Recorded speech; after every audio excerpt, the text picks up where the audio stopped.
Bom dia. Nossa, caramba. Bom dia, acordou todo mundo aqui. Vamos começar, gente? Seguir direitinho a regra, viu? Desculpem o atraso. Bom, meu nome é Vinícius Simas, Vinícius Fernandes, né? Eu sou diretor de Segurança da Informação da UFRJ. E estamos começando mais uma edição da Conferência Anual Orientada à Segurança. Caos. Bem, acho que é importante falar, me lembraram desse detalhe, por que caos, né? É um nome curioso. Enfim, o que ocorre é que a nossa equipe, ela tem uma característica muito disciplinar, multidisciplinar. Nós somos uma equipe de segurança da informação. Nós não trabalhamos com segurança de redes apenas. Não trabalhamos com segurança de processos. Nós trabalhamos com todo e qualquer meio por onde a informação trafega. E seguindo algumas normas de segurança, seguindo algumas decisões, consensos que nós temos na área de segurança, é de boa prática que você escolha um nome que chame a atenção, né? Então, nós reunimos um grupo para fazer um brainstorm, saíram ideias muito boas e, no geral, nasceram aí alguns nomes engraçados, entre eles a Caos, o evento de segurança, que bate muito bem com o nosso momento atual, né? E algumas outras definições, como a equipe de tratamento de incidentes, que ficou com o nome TROT, que é Time de Resposta, Orientação e Tratamento de Incidentes.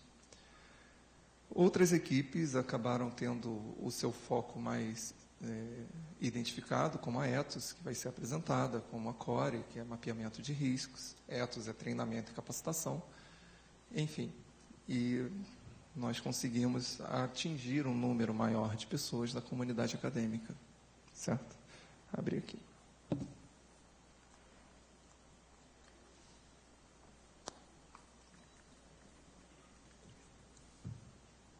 Bem, tempo corrido, vamos dar sequência. Eu vou falar um pouco sobre o projeto que suportou a segurança das informações e os processos nas Olimpíadas, no período das Olimpíadas e Paralimpíadas no Rio de Janeiro, na Rio 2016. Eu vou falar muito rapidamente, porque a gente tem um tempo curto, e logo depois a Aline complementa falando do projeto de treinamento que nós temos dentro da UFRJ, certo? A participação da UFRJ na Rio 2016 se deu através do Laboratório Brasileiro de Controle de Dopagem. Ficou responsável por coletar e analisar amostras das Olimpíadas, dos atletas, certo? E desde a definição da participação da UFRJ até a imersão da equipe de segurança no projeto, levaram aí, eu acho que uns 5 anos. A equipe de segurança foi acionada só pela equipe local do laboratório, que lembrou desse fato, e pela equipe de redes da TIC, da Superintendência de Tecnologia. E, em fevereiro desse ano, começamos a elaborar um projeto para tentar aumentar o nível de segurança na época das Olimpíadas, entendendo que o nível de segurança na época das Olimpíadas precisava ser um pouco maior do que o nosso dia a dia, certo? Mas, quando eu trato de segurança da informação, eu prefiro começar, como nem todo mundo é da área de segurança, falando um pouquinho do conceito básico. O que é segurança da informação? O que significa falar que a informação está segura, certo? A informação está segura quando ela obedece, ela mantém 3 pilares. O primeiro, a informação tem que estar íntegra. Ela não pode ser alterada ou destruída sem autorização dos gestores. A informação deve estar disponível quando necessária e deve ter a sua confidencialidade respeitada, ou seja, ela deve estar íntegra, disponível a quem de direito no nível necessário. Se eu posso alterar, eu posso alterar. Se eu posso apenas ler a informação, eu não posso alterar. Então, nós consideramos que a informação está segura quando esses 3 pilares são obedecidos. Certo? Vamos falar um pouco dessa participação da UFRJ. Já falei um pouco do laboratório.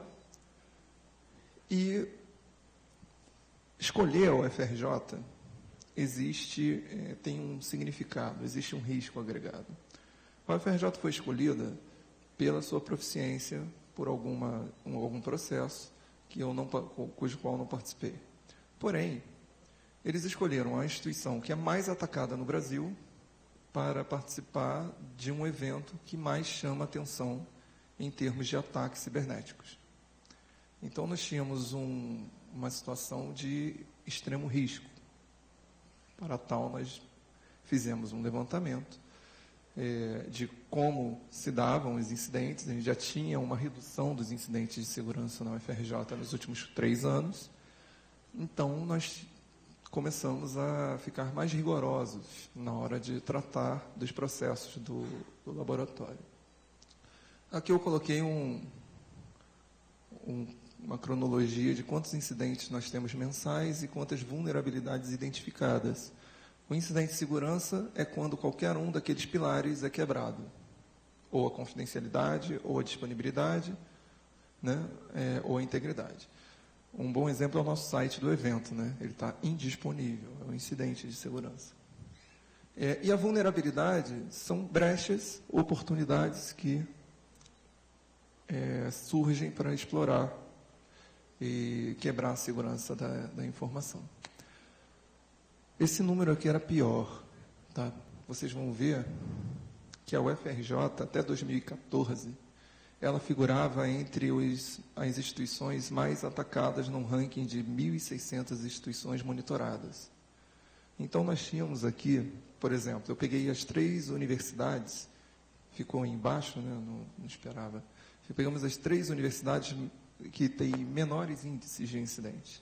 E nós tínhamos aqui, a primeira colocada, no ano de 2012, teve 130 incidentes. A universidade, a UFRJ, fez 5.811. Em 2014, nós começamos a aumentar a abrangência de detecção. Nós tivemos uma redução de 2012 para 2013, e em 2014 aumentamos a nossa abrangência. Nós descobrimos novos tipos de incidentes e começamos a monitorá-los. Aumentou, e enquanto uma universidade aumentou de 130 para 139, a UFRJ aumentou de 5.800 para 15.607. Claro que a dimensão dessas outras universidades é um pouco menor do que a nossa, mas se comparado com outras instituições, como a USP, nós ainda estamos bem à frente no número de incidentes, creio eu. Porque dados atualizados eu não tenho, né? Bem, então nós temos um contexto em que a instituição, com um crescente número de incidentes, com um cenário de crime cibernético em plena expansão, vai participar de um evento que chama muita atenção quando você consegue atingir alguma parte da sua infraestrutura. Porque a maioria dos incidentes, eles vêm para ter notoriedade. Eu vou invadir e não vou ganhar nada com isso, eu vou ganhar fama. Então, você tem um site que, se for quebrado, vai botar lá, hacked by fulaninho. É assim que, né, a maior parte. E, nessa cronologia, nós começamos a preparar um treinamento, preparar um mapeamento de riscos e uma metodologia de tratamento de incidentes. E começamos a integrar mais com a equipe do laboratório, não só com a equipe técnica, mas também com a equipe da gestão, com os funcionários. O projeto, eu vou passar um pouco mais rápido, porque eu acho que eu estou bem atrasado já, mas o projeto inicialmente contemplou não só a parte tecnológica, mas também a parte do processo. E essa parte do processo é que eu vou falar um pouco mais, até porque nós temos outra palestra falando do mapeamento de riscos e outra palestra falando da redundância de firewall, dos honeypots, que também foram utilizados no âmbito das Olimpíadas. Então, vamos lá. O processo, nós começamos a avaliar como era feita cada atividade dentro do laboratório. Começávamos a perguntar, né? E a cada atividade, como as premissas para compra, as atividades no geral de coleta de material, de transferência de dados, nós fomos identificando oportunidades de falha, né? Nesse contexto, nós observamos o processo de coleta, testamos, né, o processo de entrada e saída do prédio. Inúmeras vezes, nós fizemos, a nossa equipe tentou aproveitar a oportunidade para entrar no prédio sem se identificar. E processos comportamentais, por exemplo, uma pessoa entra numa sala com biometria, ela abre a porta e deixa 3 pessoas entrarem, ou seja, uma pessoa se registrou na entrada, 2 outras entraram sem devido registro. Até mesmo a característica comportamental fica evidente no conceito de que você poderia andar com um crachá falso, porque se a outra pessoa não estiver preocupada, ela não vai reparar no crachá. Também recebemos um conjunto de orientações do Centro de Controle Cibernética, né, Centro de Defesa Cibernética, CDCyber, do Exército. Eles fizeram um caderno de orientações e nós começamos a seguir também cada etapa desse caderno e contamos com a ajuda deles na elaboração também de testes externos. Então, a nossa equipe elaborou alguns testes e monitoramentos internos. Fizemos um pentest para avaliar vulnerabilidades, escaneamos a rede várias vezes, enquanto o CDCyber fazia um monitoramento externo, tentando elaborar os mesmos testes para a gente depois bater, né, o que que tem aqui, o que eles viram, o que nós vimos. No geral, nós conseguimos mitigar bastante a maior parte dos problemas de tecnologia com 3 ramos de atividade. A equipe local gerindo a parte técnica local, minha equipe começou a monitorar o fluxo da rede e os honeypots, e aí o CDCyber monitorava os agentes externos. Nesse ponto, no caderno de segurança, 4 pontos tiveram prioridade. A CL, a biometria, que foi implementada, na verdade, com a ajuda da equipe de redes, né, e a equipe local também, que se envolveu em praticamente tudo. No conceito geral de segurança cibernética, para poder conscientizar as pessoas, e na redundância de serviços. A única redundância que nós não conseguimos em todo nível foi a redundância elétrica. No laboratório conseguimos, mas não em toda a universidade. Então, acabava que nós aceitamos o risco, né?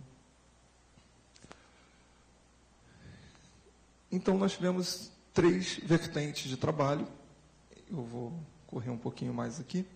3 vertentes de trabalho. Resposta e tratamento de incidentes, que ficou com a equipe do TROT. Mapeamento de riscos com CORE e capacitação e treinamento com ETOS.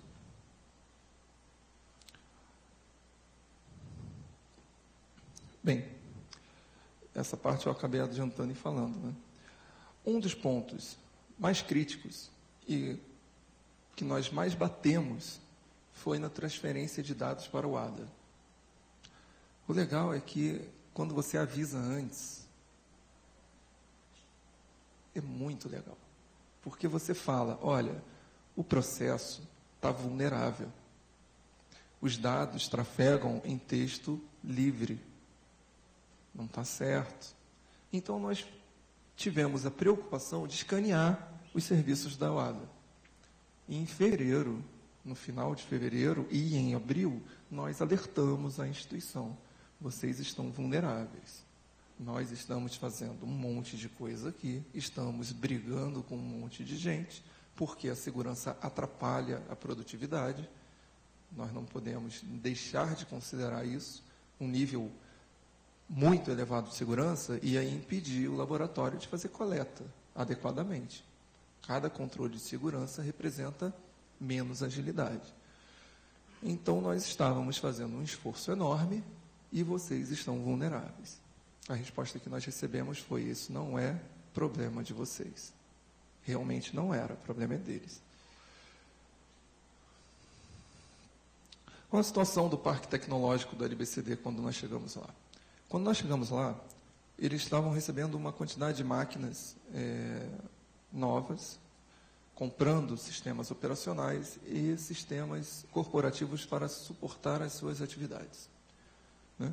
Algumas situações que nos chamaram a atenção nos processos foi o seguinte: nós fomos alertados, até pelo pessoal local, do técnico local do LBCD, que eles não participavam do processo de escolha da tecnologia. A escolha da tecnologia se baseava no seguinte: em Londres foi assim. Em Londres nós tínhamos um contexto, no Brasil nós temos outro. Na UFRJ tinha equipes, tem equipes, né, não tinha, com uma certa expertise. Você comprar um sistema sem a nossa abrangência operacional obriga que a gente treine e capacite pessoas há 3, 4 meses do evento para ficar especialistas em algo que elas não vão ficar. Porque uma coisa é você treinar, a outra é a experiência que você exige para a pessoa participar de um grande evento. Isso a gente não ia conseguir resolver. Mas, no final, deu tudo certo. Embora já tinham comprado, não adiantava chorar. Outros tópicos que nós frisamos, além do processo, foi a parte tecnológica. E na parte tecnológica nós implementamos redundância de firewall, tiramos o sistema de firewall antigo, colocamos um sistema operacional para suportar o firewall que fosse mais difícil de ser invadido. Nós usamos muito software livre, nesse caso usamos o BSD. Colocamos um IDS, inicialmente com o Snort, depois usamos uma solução com o SIM, que também implementava um IDS para ficar alertando a nossa equipe. E implementamos, na verdade, sugerimos a implementação de acordo com o que o pessoal técnico identificou, o técnico local identificou, para que a rede isolasse as máquinas, porque nós tínhamos estações de coleta, estações de análise que não podiam ter contato com o mundo. Então, eles avaliaram, passaram para a gente as características de cada tipo de máquina e nós isolamos a rede. Só tinha que ter acesso externo, quem precisasse ter acesso externo. E uma não poderia se comunicar com a outra. Uma questão considerável sobre o IDS é que algumas pessoas gostam de implementar, nós começamos até essa implementação como um IPS. O IDS é um sistema de detecção de intrusão. Ou seja, ele verifica algo e avisa a gente: ó, isso parece ser uma intrusão. É problema. E nós agimos em torno da notificação. O IPS, ele notifica e bloqueia. O problema é que notificar e bloquear, uma coisa que você não analisou, você tem uma probabilidade muito grande de você criar um incidente ferindo a disponibilidade. Por quê? Ele está bloqueando uma coisa sem análise prévia e se for um falso positivo? Eu acabei de parar um serviço sem uma análise adequada. Um outro exemplo desse a gente tem até no trato com a rede.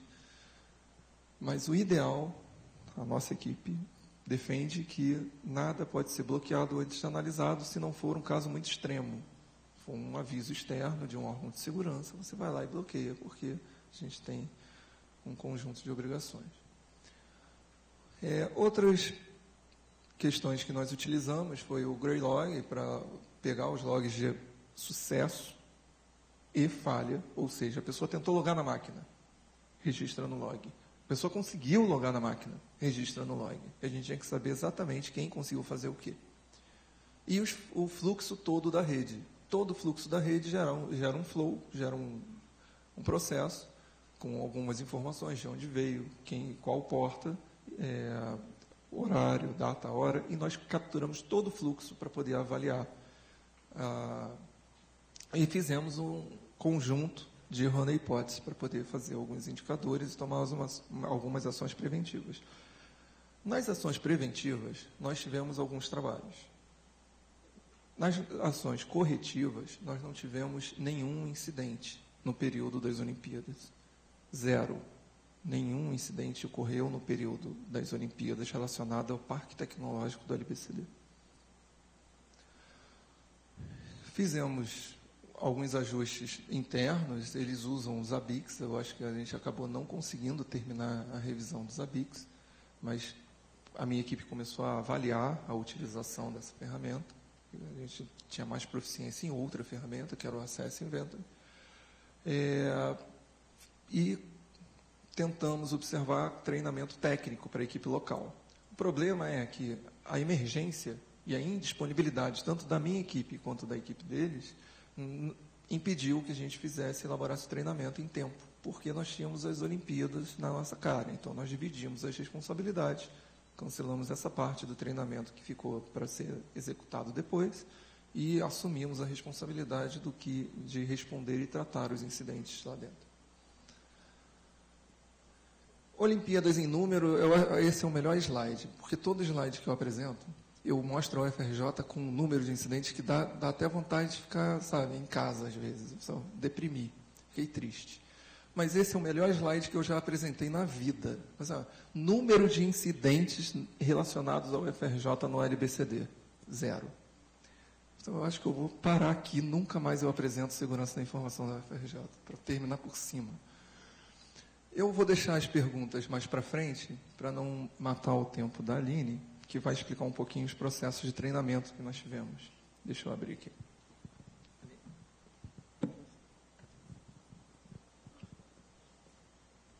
Bom dia, pessoal. Vou esperar um pouquinho aqui, mas acho que dá para adiantar. Eu vou falar um pouquinho da nossa ação de treinamento e capacitação na UFRJ, e logo eu falo da Rio 2016. Foi?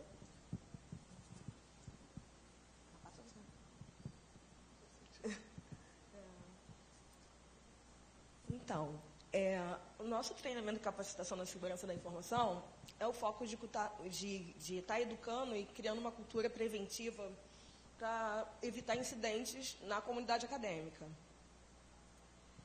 E passa aí, tá. E por que investir em treinamento? Porque o ser humano é o elo mais fraco da corrente. O Vinícius falou que antes dos nossos recursos tecnológicos, tudo que foi investido no LBCD, por exemplo, é o que a gente também tem no dia a dia, e ele deixou uma rede íntegra, a nossa equipe, né? E não seria suficiente para manter a segurança das informações se a gente não treinasse as pessoas. Eu vou falar um pouquinho do nosso curso veterano aqui na universidade, que é o curso online. A gente treina, em média, 300 servidores por ano. O curso eu chamei de veterano porque é um projeto desde 2012, para todos os servidores públicos federais, mas o foco inicial são os servidores da UFRJ, porque a gente tem uma determinação do Tribunal de Contas da União de treinar, em média, treinar sempre mais do que a gente recebe por ano. A gente recebe 100 novos funcionários, a gente tem que treinar no mínimo o dobro. Então, por enquanto, o foco são servidores da UFRJ, mas o curso é aberto aos demais servidores e esse ano, junto com a PR5, a gente expandiu para servidores do município, do estado também, e a PR4 e a reitoria nos apoia desde o início na capacitação. Outras ações nossas são as palestras também, e esses cursos vocês já estão dando. Era melhor passar, desculpa, pessoal. Então, as necessidades de palestras e cursos no LBCD.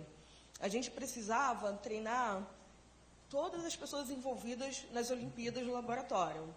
Uma média de 500 pessoas, colaboradores, funcionários.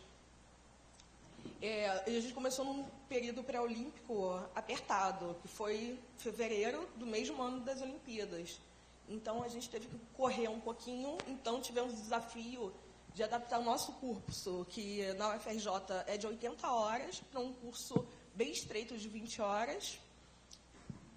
E o nosso curso na UFRJ é online, na plataforma Moodle, e a gente teve que adaptá-lo para um curso presencial em 20 horas, bem corrido, porque as pessoas envolvidas, elas estavam em outros treinamentos devido às Olimpíadas.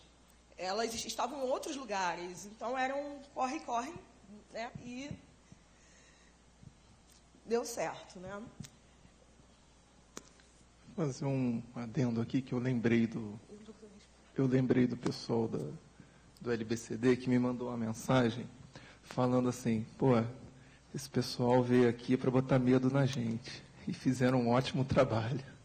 Assim, não era bem esse o objetivo, mas fazer o quê? Isso, porque além do curso, a gente trabalhava com as palestras. A gente fazia palestras de introdução e encerramento do curso. E era bacana porque a gente estava em contato com eles ali todo dia, e eles chegavam, olha, eu não peguei um pendrive que estava lá na mesa, não. Porque antes eles pegavam um pendrive que não conhecia e espetavam aquele pendrive, né? Então, eles começaram a ter um comportamento diferenciado com o curso e davam um retorno positivo para a gente.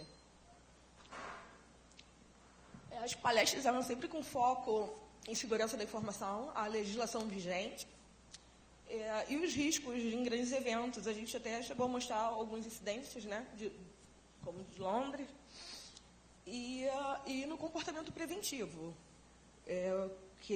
A gente trabalhou muito com senha, dicas de como elaborar senhas seguras, não compartilhar senhas.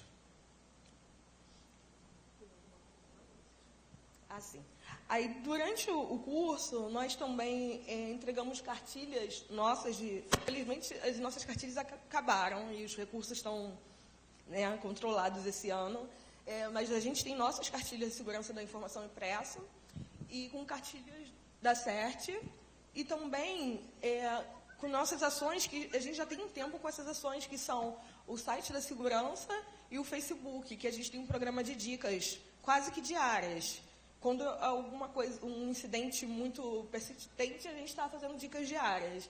Ou, normalmente, a gente vai de acordo com o que tem chegando, porque o pessoal do trote analisa os incidentes e a gente vai trabalhando na educação.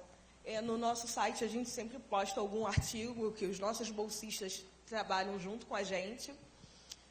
E as redes sociais têm sido um grande caminho para a gente poder estar atingindo além da comunidade acadêmica.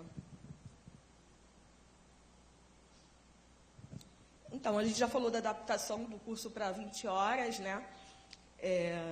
A gente teve que mudar nosso material todo para dentro de um contexto do laboratório de Olimpíadas, que é um contexto um pouco diferente do nosso cotidiano.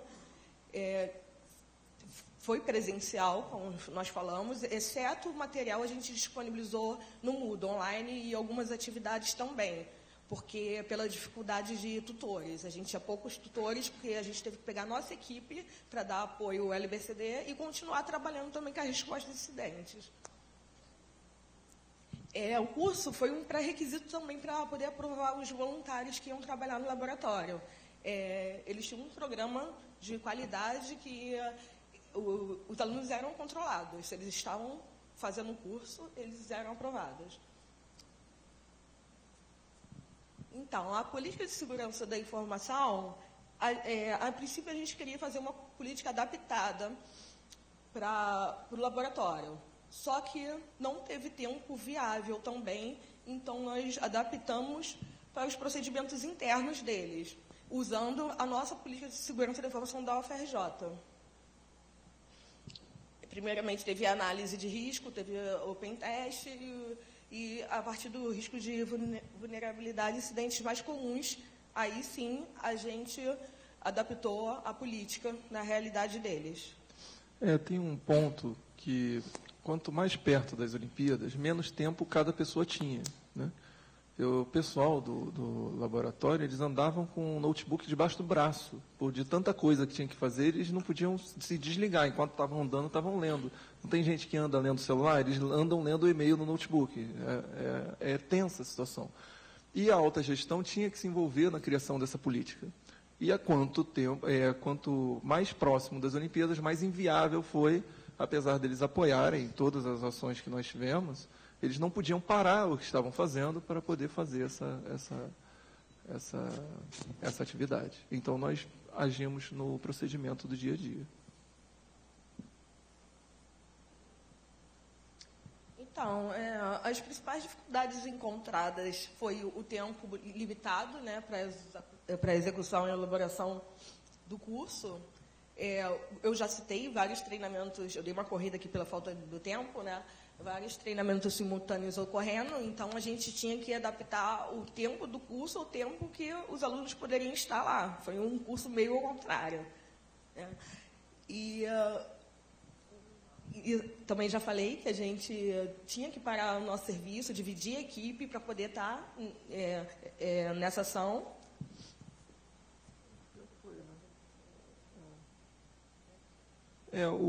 O que acontece? Na UFRJ, nós temos uma expressão muito boa, que nós precisamos trocar o pneu do carro com o carro andando. Então, nós não podíamos deixar os outros serviços de lado, mas tínhamos que dar atenção total ao LBCD por conta da criticidade que era trabalhar nas Olimpíadas. E isso comprometeu um pouco o nosso desempenho, porque nós tínhamos um tempo de atendimento, nós tínhamos um monitoramento mais eficaz e tudo isso ficou um pouco mais lento no trato dos outros problemas, no geral, da universidade.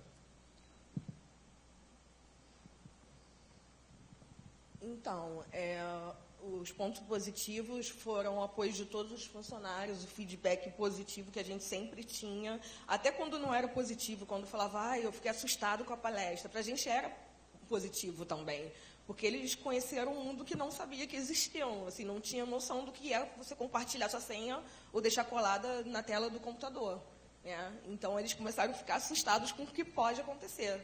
Porque a autoconfiança, né, gera muito incidente. As pessoas acham que não vão acontecer com elas. E passaram a ver que realmente acontece e mudaram o comportamento delas.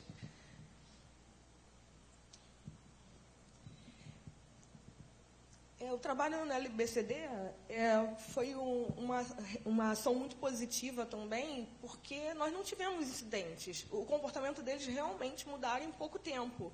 Foi rápido da gente perceber, porque foi presencial, né?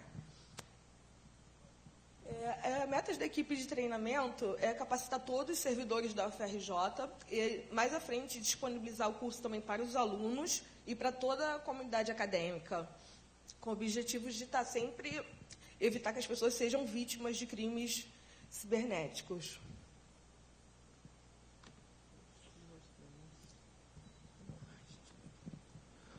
Dúvidas? Pessoal, dúvidas. Vamos reunir as dúvidas.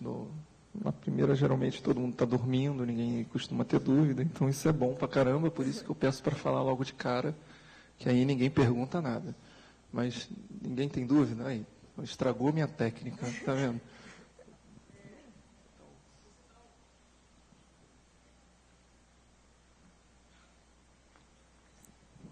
Bom dia. Eu fiquei um pouco curioso se eu sou aluno aqui do campus e eu tenho meu login e senha para acessar o meu portal. Normalmente, no meu caso, eu gosto de colocar no bloco de notas. Como é que eu faço para poder armazenar o meu login e senha, se caso eu não conseguir memorizar? Geralmente eu coloco no Drive, Google Drive. Se eu não puder postar lá, em questão dessa vulnerabilidade, que pode ser vulnerável, esse link lá para poder ser invadido, como é que eu poderia ter essa segurança? Qual a probabilidade de não ser hackeada? Olha só, vamos lá. Se você gravar sua senha em texto puro, você está muito vulnerável. Você transferir a sua senha para uma nuvem, você está transferindo a sua segurança para a segurança da nuvem. Se ela for invadida, você vai ser invadido também. Então, o que a pessoa geralmente, o que eu sugiro que a pessoa faça geralmente? Primeiro, use um gestor de senhas. Eu, particularmente, uso o KeePass. E segundo, você cria uma senha complexa e que você não esqueça. Mas o truque, na hora de criar uma senha bem forte, não é você lembrar a senha, é lembrar como você criou a senha. Você tem N procedimentos para a criação de senha. No nosso curso, a gente costuma até orientar um deles. Fica muito vago falar só no verbal, depois eu posso te mostrar. Mas porque se você lembrar sempre da metodologia utilizada, você vai criar uma senha muito forte e muito difícil de ser quebrada. Aí você coloca essa senha no KeePass. A senha de acesso do KeePass que você tem que lembrar. As outras você consulta lá. Agora, eu não guardaria senha em texto puro. Né? Tem gente que diz assim, senha não se guarda. Aí essas pessoas não gerem servidores como a gente gere, né? Porque eu tenho mais de 60 senhas diferentes em contextos diferentes. Agora, se a pessoa não tem um nível, um ambiente muito arriscado, vamos dizer assim, e ela pode trabalhar com níveis de senha, olha, eu vou criar essa senha aqui para algum serviço que não tem a menor importância, porque não tem nenhuma informação minha. Agora, a senha do banco, eu vou criar uma senha mais forte.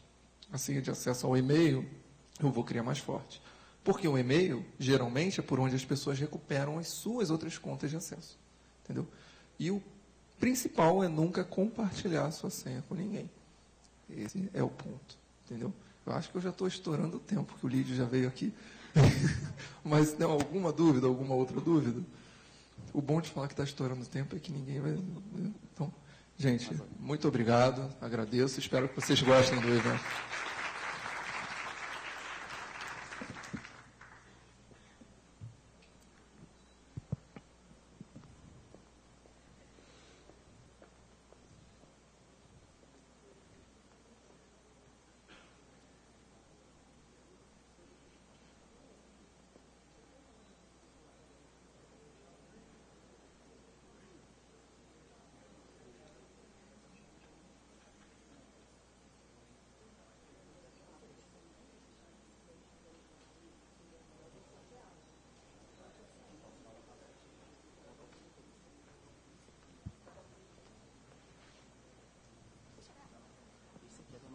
Então, a gente tem que fazer foto depois para bater foto. Bate no quando for.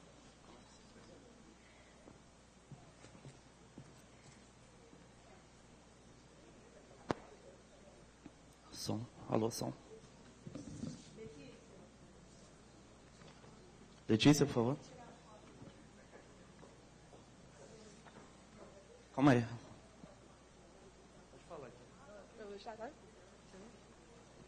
Então, a gente vai estar distribuindo brindes para quem fizer perguntas e algumas ocasiões vão ser sorteios. Tá? Aí, como ele fez uma pergunta aqui, a gente está... Parabéns aí.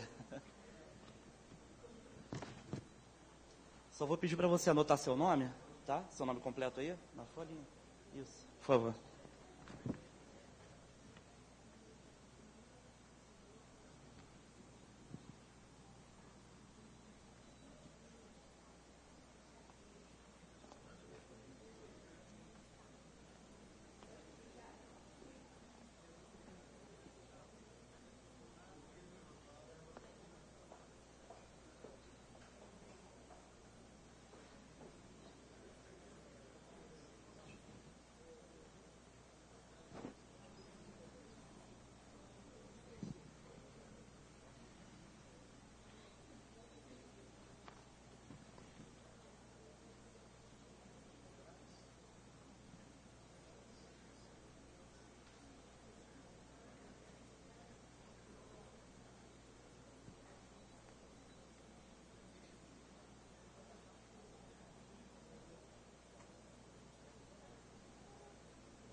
Felipe, por favor.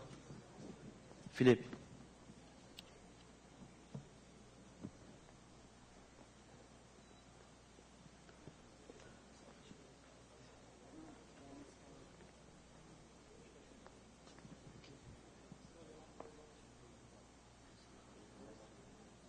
Pode chamar ele, chama ele pra cá.